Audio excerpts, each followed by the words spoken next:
नमस्कार। रेडियो पिटारा के इस खास प्रोग्राम में आप सभी का स्वागत है। इस प्रोग्राम में हम कृषि क्षेत्र से जुड़े विशेषज्ञों से बातचीत करते हैं ताकि उनके अनुभव को किसानों के साथ साझा किया जा सके।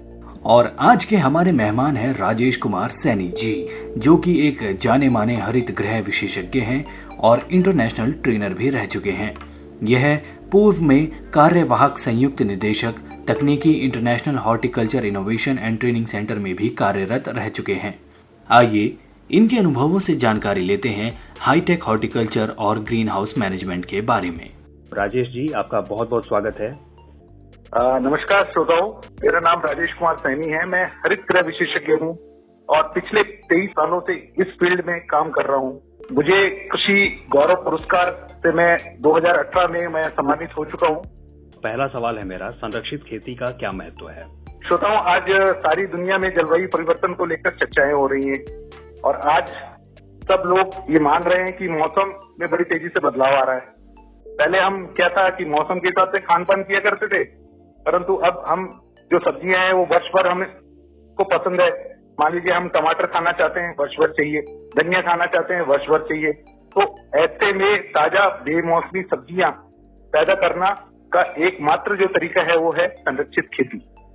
तो जाहिर सी बात है, सारे किसान मित्र हमारे संरक्षित खेती या फिर लाभप्रद खेती है इससे परिचित नहीं होंगे। आजकल हो रहे हैं किसान, लेकिन हाँ, तो वो ये जरूर जानना चाहेंगे कि संरक्षित खेती किसे कहते हैं।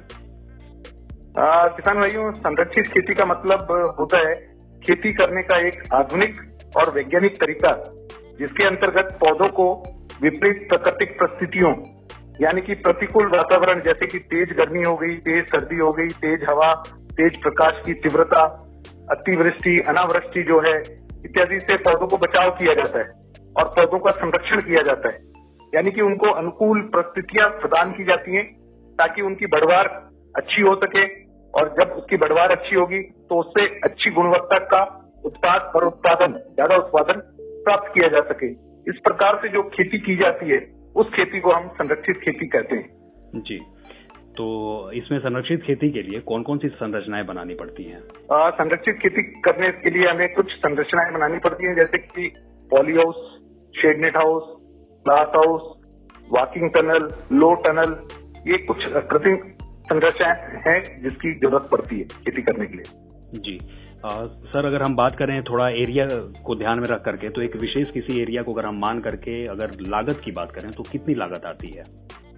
हाँ, इसमें मैं ये थोड़ा सा बताना चाहूंगा किसान भाइयों को कि जब हम ग्रीन हाउस वगैरह बनाते हैं तो ग्रीन हाउस का जो मतलब है आमतौर पे वो मतलब ये है, लोहे की पाइपों से बना हुआ एक प्रकार का ऐसा ढांचा होता है जो कि एक पारदर्शी आवरण से ढका होता है। पारदर्शी का मतलब हो गया जिसमें सूर्य की किरणें सीधी नहीं आके बल्कि छन कर अंदर आती है। और इस पारदर्शी आवरण के रूप में अगर हमने पॉलीथीन को काम में लिया तो नामकरण हमारा हो जाता है पॉली हाउस। अगर हमने ढकने के लिए जो चीज है उसमें शेड नेट का छाया जाल का काम में लिया तो नामकरण हो जाता है शेड नेट हाउस। अगर ढकने के लिए हमने ग्लास का इस्तेमाल किया, कांच का इस्तेमाल किया, तो नामकरण हो जाता है ग्लास हाउस। तो ये चीजें हैं। और अगर ढकने के लिए हमने इंसेक्ट नेट यानी कि जाली की जिसमें कीड़े नहीं घुस सके ऐसी जाली का इस्तेमाल किया तो उसका नाम हो जाता है इंसेक्ट नेट हाउस। अब इनकी जो है जो कीमत है वो प्रति वर्ग मीटर के हिसाब से आकी जाती है। जो छोटा से छोटा जो ग्रीन हाउस हो सकता है वो हो सकता है आपका 1000 स्क्वायर मीटर का, और बड़े से बड़ा जो ग्रीन हाउस आज की तारीख में बनाए जाते हैं वो लगभग 1 एकड़ यानी कि 4000 स्क्वायर मीटर का बनता है।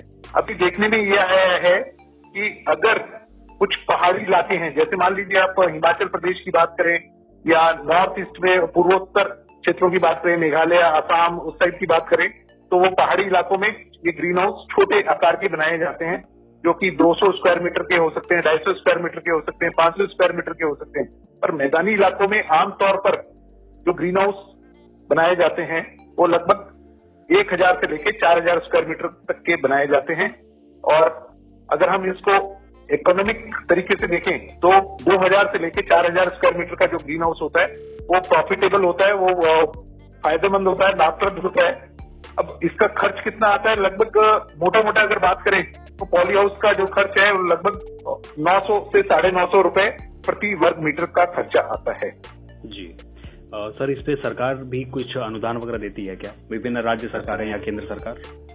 हाईटेक खेती फायदे का सौदा है और ये बात सरकार सभी किसान भाइयों को बता रही है और इसके लिए किसानों को अनुदान भी प्रदान कर रही है। सरकार द्वारा ट्रेनिंग प्रोग्राम भी समय समय पे आयोजित किए जाते हैं जिसका किसान भाई फायदा उठा सकते हैं और इस पे अनुदान भी है गवर्नमेंट के द्वारा। विभिन्न सरकारों द्वारा विभिन्न प्रकार के अनुदान दिए जा रहे हैं। कुछ जगह पे 50% है, कुछ जगह 60% है, कुछ जगह 70% है। इसके लिए आपको अपने नजदीकतम जो आपका कृषि विज्ञान केंद्र है या कृषि विभाग है या हॉर्टिकल्चर विभाग है, वहां पे जाके आप संपर्क साध सकते हैं और जानकारी प्राप्त कर सकते हैं। 2 प्रकार की स्कीम जो गवर्नमेंट की चल रही है आज की तारीख में, वो है नेशनल हॉर्टिकल्चर मिशन जो कि राज्य सरकार के द्वारा चलाया जा रहा है और दूसरा जो सेंट्रल गवर्नमेंट के द्वारा चलाया जा रहा है वो नेशनल हॉर्टिकल्चर बोर्ड। तो इसकी कृषि विभाग और हॉर्टिकल्चर डिपार्टमेंट से संपर्क साध कर आप जानकारी प्राप्त कर सकते हैं। कृषि विशेषज्ञों से हमारी बातचीत जारी रहेगी। आप सुनते रहिएगा रेडियो पिटारा। मिस्ड कॉल लगाओ, सुनते जाओ।